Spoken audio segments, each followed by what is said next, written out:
Hello students, बेटा ये set number हमारा 5 हो जाएगा। सेट 4 तक हम कंप्लीट कर चुके हैं। एक बार इसके पैसे से स्टार्ट करते हैं। Many people suffer from physical handicap such that a loss of limbs, blindness and deafness caused by accidents and existing at birth। ये बोलता है कि बहुत सारे पीपल जो है फिजिकली हैंडीकैप हैं और उनके हैंडीकैप के टाइप बताए हैं। एक तो लिम्स क्या होता है, जो हमारे हाथ और पैर होते हैं, किसी का हाथ या पैर नहीं है तो। दूसरा ब्लाइंडनेस मतलब अंधा, और डीफनेस मतलब बहरापन। तो ये होते हैं। तो इनके और भी रीजन हैं, या तो एक्सीडेंट से हो सकता है या फिर एग्जिस्टिंग एट बर्थ से बाय बर्थ भी प्रॉब्लम हो सकती है। इसके बाद ये बोलता है till recent times they are, पता नहीं क्या लिखा हुआ है, been several organisation engaged in helping them and lessening their suffering but no thought has given by this organisation to employing them. अच्छा, ये बोलता है कि बहुत सारी ऑर्गेनाइजेशन, बहुत सारे संस्थान हैं जो इसके लिए काम कर रही हैं, लेकिन ये संस्थान जो काम कर रहे हैं ना, तो इनको जो ये लोग हैं ना, पुअर, ब्लाइंड या हैंडीकैप हैं, इनकी हेल्प तो करते हैं, लेकिन इनके एम्प्लॉयमेंट के लिए, मतलब इनको नौकरी देने के लिए कोई काम नहीं कर रहा। Utilising their abilities that they may still have, जो कि और नए उनके अंदर की यूटिलाइज करना मतलब यूज करना, उपयोग करना, उनके अंदर एबिलिटीज़ जो है उनको यूज करना। उनकी जो योग्यताएं हैं उनका यूज नहीं किया जाता, उनको कोई काम नहीं दिया जाता, बल्कि सिर्फ उनको कुछ हेल्प प्रोवाइड करवा दी जाती है। ठीक है। During the last few decades, specially during the World War second, when labour was scarce and wages and means came to, अब आगे दिख नहीं रहा क्या है, मे स्टिल हैव, अच्छा, devised discovering and appropriately utilising the ability of that handicaps, collaboration with engineers have invented mechanical limbs and hearing aids to lessen the suffering of the handicapped। अब ये यहाँ पर क्या बताया जा रहा है कि ड्यूरिंग द सेकेंड लास्ट कुछ फ्यू डिकेड से, पिछले कुछ डिकेड से क्या हुआ है कि जो स्पेशली इसने फिर बोल दिया सेकेंड वर्ल्ड वॉर के टाइम पे, जब लेबर जो था कम मिल रहा था, स्केर्स क्या होता है, कम, और wages and means came to may still have and making them useful members of the society. तो कहता है कि उस टाइम पर क्या किया गया था कि जब सेकेंड वर्ल्ड वॉर था तो वेजेज ज़्यादा हो गए थे और काम करने वाले कम नहीं मिले थे। तो devised discovering and appropriate utilising the ability, उस टाइम पर जो ये हैंडीकैप पर्सन थे उनकी बेटा जो एबिलिटीज़ थी उनको अच्छे से यूटिलाइज किया गया था। अब ये बोल रहा है कि making them useful member of the society, उन्हें यूजफुल मेंबर समझा जाने लगा उतना उस टाइम पर, क्योंकि और काम करने वाले थे नहीं, तो वो लोग जो थे अपनी कंट्रीब्यूशन दे रहे थे और वो काम कर रहे थे। Scientist collaboration with engineers, scientist ने इंजीनियर्स के साथ मिलकर इन्वेंट किया है मैकेनिकल लिम्स को। जो हम देखते हैं ना, किसी का मान लो पैर नहीं है तो बोलते हैं कि नकली पैर लगवा रखा है, वो जो मेटल से बना होता है किसी चीज़ का, है ना, स्टील का या कुछ इस तरह का होता है, प्रॉपर मुझे नहीं पता, लेकिन मेटेलिक जो होते हैं वो इंजीनियर और साइंटिस्ट ने मिलकर बनाए हैं। और साथ में ईयरिंग एड्स भी बनाए जाते हैं, मशीनें वगैरह, ताकि जो सुनने में जिनको प्रॉब्लम है उनकी डिफ़िकल्टी को कम किया जा सके। तो ये पैसेज था। अब इसके आगे इसके क्वेश्चन आंसर देख लेते हैं। The major handicaps are, major handicaps कौन सी हैं, तो इसने बताया था लॉस ऑफ लिम्स हो जाए, ब्लाइंडनेस हो जाए और डीफनेस आ जाए, है ना। तो ये तीनों हैं मेजर हैंडीकैप। बाकी लॉस ऑफ वेल्थ गलत है, लॉस ऑफ वेजेज भी और लॉस ऑफ रोइड्स भी, अगर कम्युनल रोइड्स, ये तीनों गलत हैं। सो सेकेंड आंसर हमारा हो गया सी, इसका आंसर हो गया सी वाला। ठीक है। Physical handicaps are caused by, physical handicaps किस तरीके से होते हैं, इलक से नहीं, उसके बाद डिजीज से नहीं बता रखा, ओनली यूटिलाइजिंग वंस एबिलिटी, वो तो हो ही नहीं सकता, अपनी योग्यता का काम करके कौन हैंडीकैप होता है, और एक्सीडेंट और एग्जिस्टिंग बाय एट बर्थ, तो इसका आंसर आ गया बी। हाँ, क्योंकि उसने बताया तो है कि या तो एक्सीडेंट में या फिर बर्थ के टाइम से ही हैंडीकैप होते हैं। What happen during the World War second when labour was scarce, बहुत कम काम करने वाले जब थे, लेबर स्केर्स रह गया था, तो उस टाइम पर क्या किया गया था? People began to die due to hunger, ना ऐसा कुछ नहीं दे रखा है। There was lack of production, passage के अकॉर्डिंग ये वेजेज वर इंक्रीज्ड, और इसके बाद है abilities of the handicapped were utilise, तो डी आंसर आ जाएगा इसका भी। Who were made the useful member of the society, तो इंजीनियर्स तो ऑलरेडी होते हैं, साइंटिस्ट भी होते हैं, और मशीन मैकेनिक्स भी होते हैं। हैंडीकैप्ड जो थे उनको useful member of the society बनाया गया था। ठीक है, तो ये हमारे क्वेश्चन आंसर फर्स्ट पैसेज के हो गए। अब सेकंड पैसेज को हम स्टार्ट करते हैं पढ़ना। तो बेटा देखो, अब सेकंड पैसेज है इंजीनियर्स इंडिया लिमिटेड, EIL के नाम से जाना जाता है इसको। A public sector undertaking was set up in 1965। तो ये जो EIL था इसको स्टार्ट किया गया था कब? 1965 में। इट इज़ द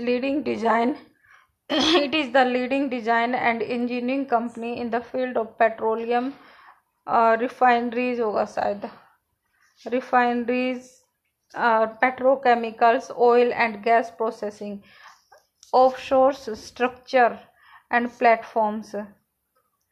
उसके बाद फोर्थ पता नहीं इंजीनियर है क्या है, फर्टिलाइजर्स होगा। ठीक है, फर्टिलाइजर्स, मेटलर्जी एंड पावर्स।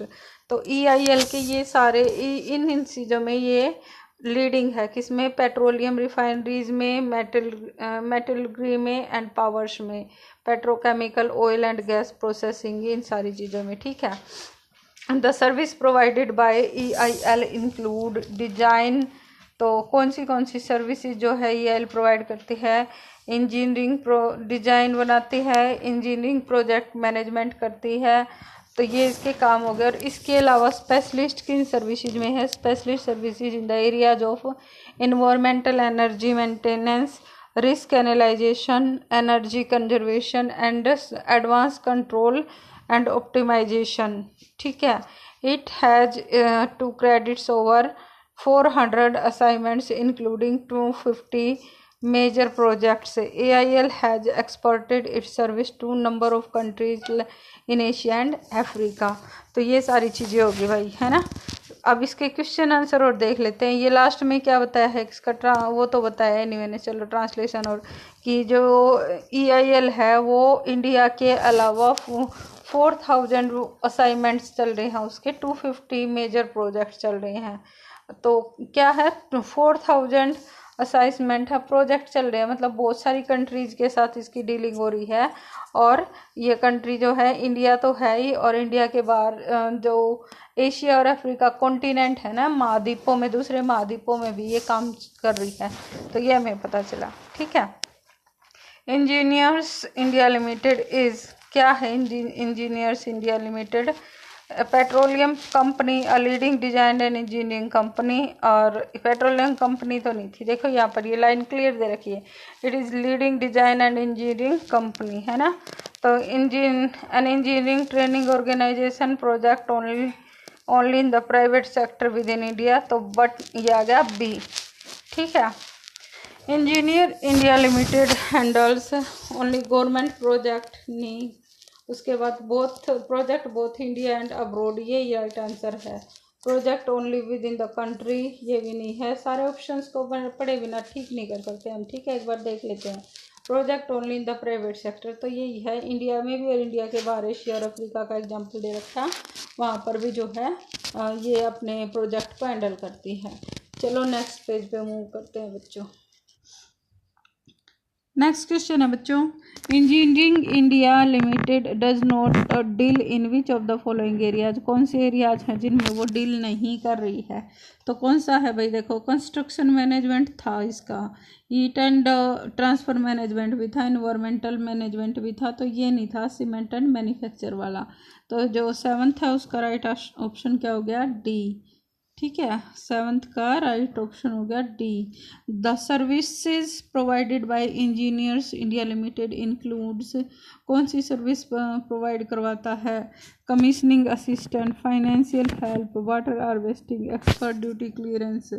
तो सबसे पहले वाला इसका राइट ऑप्शन है। वाटर हार्वेस्टिंग की कोई बात नहीं हुई यहाँ पर, फाइनेंशियल हेल्प की भी नहीं, एक्सपोर्ट ड्यूटी या क्लियरेंस की भी नहीं।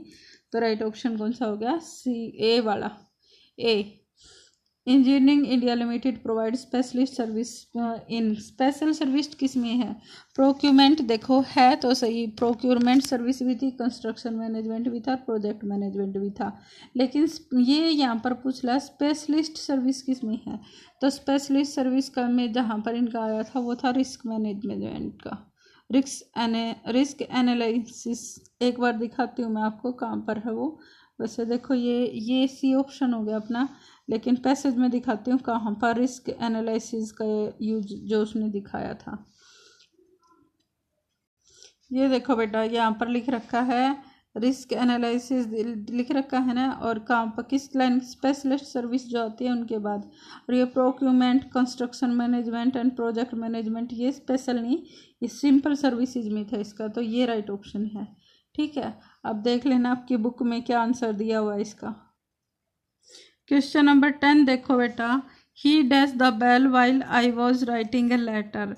ठीक है, अब ये बोलता है कि जब मैं लेटर लिख रहा था तो उसने बेल बजा दी। अब एक्शन डिपेंड करेगा, देखिए जैसे बेल बजाने का काम क्या है, एक बटन प्रेस किया और बेल बजनी स्टार्ट होगी, वो प्रोसेस टेकिंग नहीं है।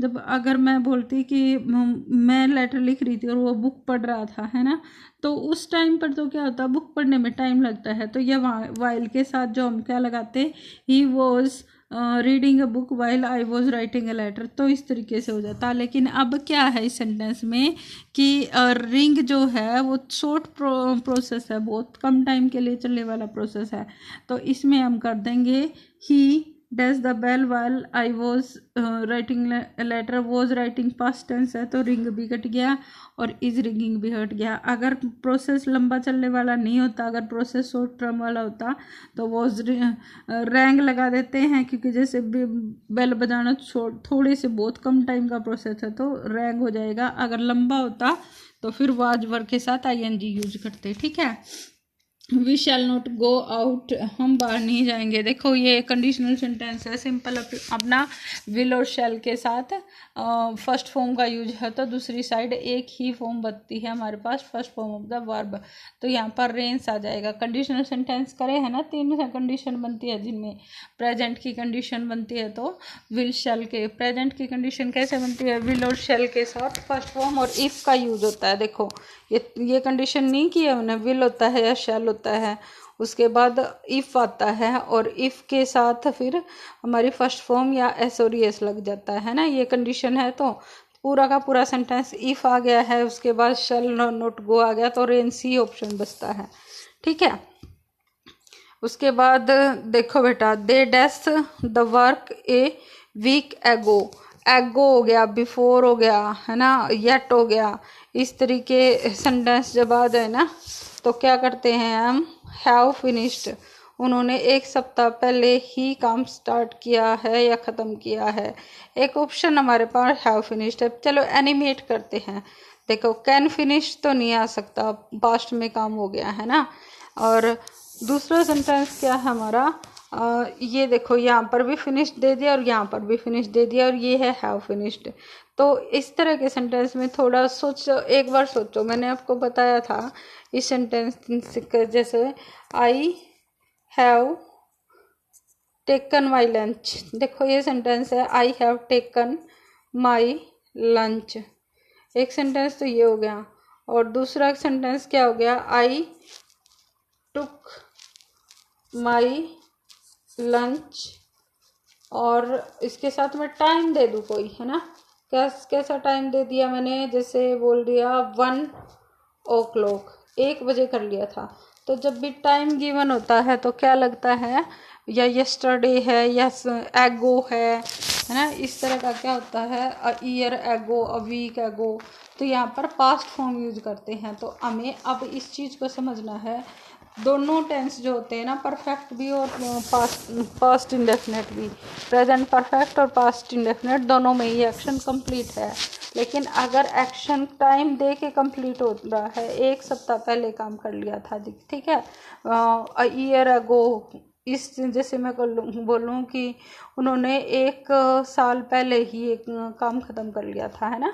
तो इस तरीके के सेंटेंसेस को थोड़ा सा हमें ध्यान से देखना पड़ेगा, ठीक है। और ध्यान से जब देखोगे तो समझ में आएगा आपको कि जब भी हमें टाइम गिवन है ना बेटा, टाइम हमें जब दे दिया है एगो, बिफोर या किसी के साथ भी, तो वहाँ पर हमें क्या लगाना पड़ेगा बेटा, finished.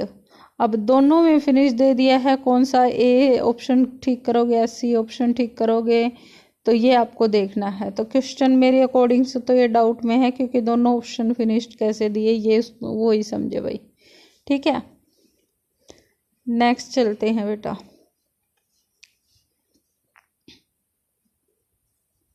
I need dash egg for the recipe. Article fill करने हैं। एग जो है साउंड किसकी आ रही है, एग में ए की साउंड यानी कि सवर की साउंड, तो an.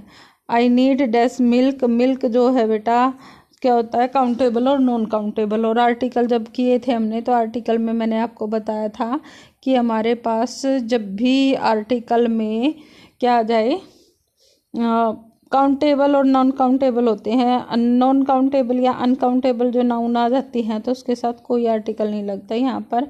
I need milk for the recipe but we are out, है ना, इस तरीके से। He is from dash European country. European जो है बुल स्टार्ट ई से होता है, लेकिन यूरोपियन या से लिखा जाता है, इसलिए ही is from a European country हो जाएगा। नेक्स्ट सेंटेंस है बेटा, ये बड़ा अच्छा सेंटेंस लगा मुझे इस सेट का। देखो, Australia is the largest island in the world, ठीक है। लार्जेस्ट क्या है, सुपरलेटिव डिग्री है। The correct use of the positive degree. Positive degree कौन सी होगी बेटा, एक होता है लार्ज, एक होता है लार्जर, है ना, लार्जर, और एक ये दे रखा है इसमें लार्जेस्ट। जो लार्ज है ना बेटा, इसको तो बोलते हैं, शुरू वाली जो है उसको बोलते हैं पॉजिटिव डिग्री, इसको बोलते हैं कंपैरेटिव डिग्री, और ये होती है सुपरलेटिव डिग्री, ठीक है। तो हमें बताना है कि सेंटेंस की सेंस चेंज हुए बिना और कौन सा सेंटेंस है जिसमें कि पॉजिटिव डिग्री यूज कर रखी है, मतलब जहाँ पर कि लार्ज यूज हुआ है। देखो, लार्ज होना चाहिए पॉजिटिव डिग्री के लिए, लार्जर नहीं, लार्जेस्ट नहीं, सिर्फ लार्ज। यहाँ पर लार्जर आ गया भाई, ये सेंटेंस गलत हो गया। उसके बाद Australia is a large continent in the world. इस चीज़ का क्या सेंस बना, large continent in the world, largest, a large continent in the world, ये सेंटेंस का है तो लार्ज, लेकिन सेंटेंस का फॉर्मेशन ठीक नहीं है कि दुनिया में एक, हम कभी बोलेंगे या तो ये सिंपल ये बोले कि ऑस्ट्रेलिया एक बड़ा कॉन्टिनेंट है, या फिर हम ये बोले कि ऑस्ट्रेलिया दुनिया का सबसे बड़ा कॉन्टिनेंट है। और a large continent in the world, ये तो बोलने में ही ठीक नहीं लग रहा, और ये सेंटेंस गलत हो गया। No other island in the world is as large as Australia. चलो अगला और देख लेते हैं। Australia is one of the large continents, है ना, large, one of the largest होगा, द के साथ सुपरलेटिव डिग्री लगती है, इसलिए इसका ऑप्शन सी करेक्ट हो गया, ठीक है। और नेक्स्ट सेंटेंस में चलो बेटा, आगे है हमारा असेंड। असेंड क्या होता है और डिसेंड क्या होता है। असेंड होता है, असेंडिंग ऑर्डर देखते हो ना, असेंडिंग ऑर्डर कैसे होगा, पहले 1 हो गया, फिर 3 हो गया, फिर 5 हो गया, फिर मान लो 7 हो गया, तो आगे बढ़ते जा रहे हैं, नंबर कुछ इंक्रीज होते जा रहे हैं, है ना। और डिसेंडिंग इसका उल्टा हो जाएगा, सबसे पहले सबसे बड़ा, फिर छोटा, फिर छोटा, फिर छोटा, ठीक है।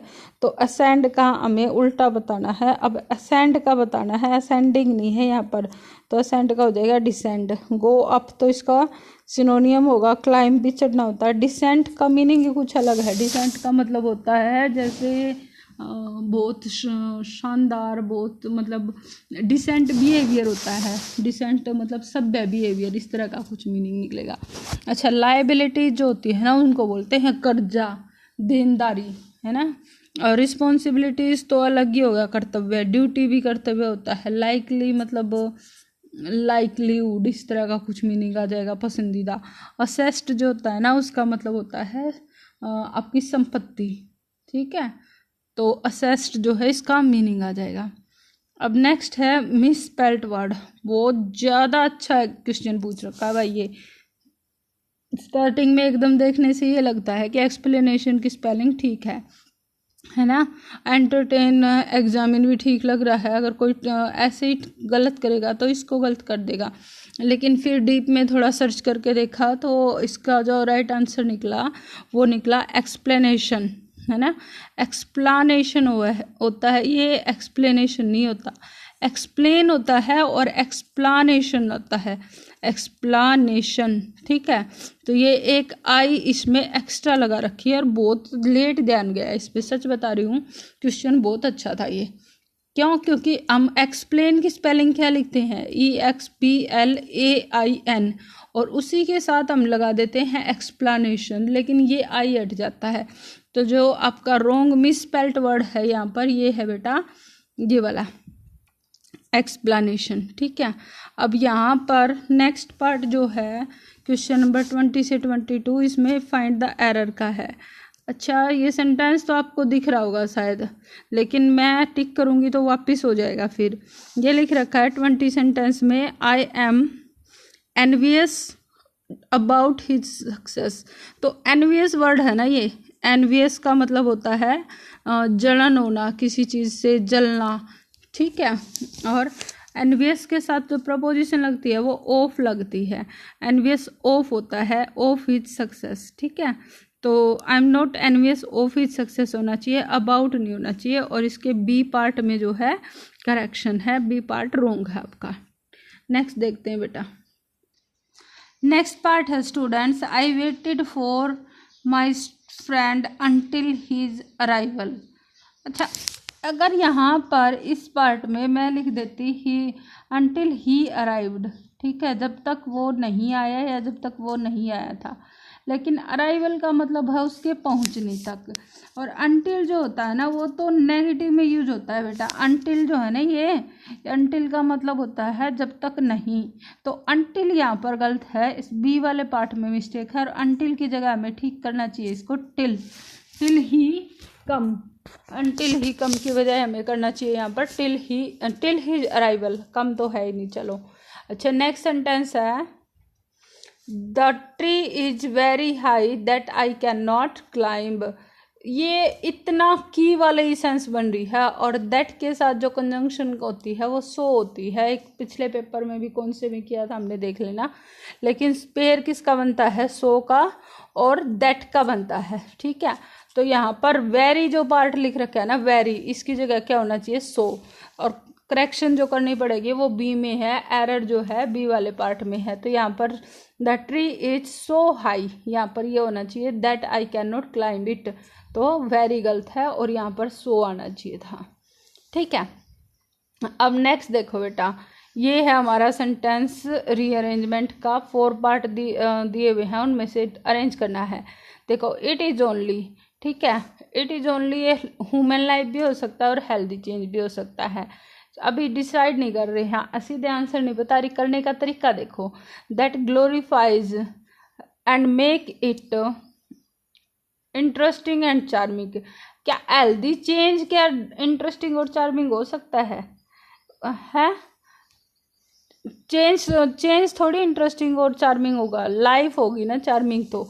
और इसी वजह से सबसे पहले हमारा फर्स्ट जो आएगा ना वो होगा it is only a healthy change, S से स्टार्ट होगा, और एक ही स्टार्ट हो रहा है एस से। देखो, it is only a healthy change that glorifies क्यू human life and make it interesting, ठीक है। तो राइट ऑप्शन कौन सा हो गया, सी।